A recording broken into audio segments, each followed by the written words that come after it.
Lëvizjen e Zotit Lapa unë shoh si fenomen politik i cili mund të mbarojë nëse nuk përkthehet në strukturë.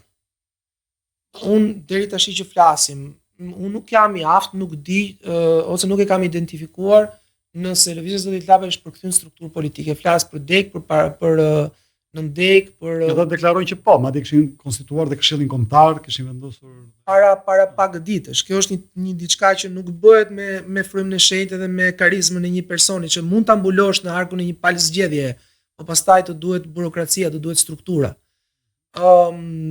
Pra, lëvizja e Zotit Lapa duket sikur ishte një lloj për mua, një lloj shiu vere dhe uroj që të mos jetë kështu. Por ai ka dëmtuar të rinë fakti që mos bashkëpunimit me njëri tjetrin dhe për shkak të ekzigjencave të kodit elektoral që ne jemi të dy studius politik. Ne e kuptojmë shumë mirë se çfarë do të thotë vështirësia e bashkëpunimit në heterogjenitet. Pra, të rinjt janë heterogjen për nga natyra dhe shumë mirë që janë heterogjen për nga natyra. Bashkim diversitet do të thoshte zoti Gazbardi. Nuk e besoj që mundet që të bëje bashkë. Jo, por ka funksionuar Partia Demokratike.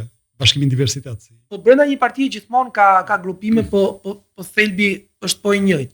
Kurse këtu do të bëheshin bashkë lëvizje të ndryshme, për më tepër që janë lëvizje dhe të drejtuara nga personazhe që kanë tendenca dhe prirje karizmatike. Dhe kjo ka qenë problemi më i madh i këtyre partive politike. Por unë mund të shifsha një lloj bashkëpunimi mes mundësisë edhe zotit Lapaj.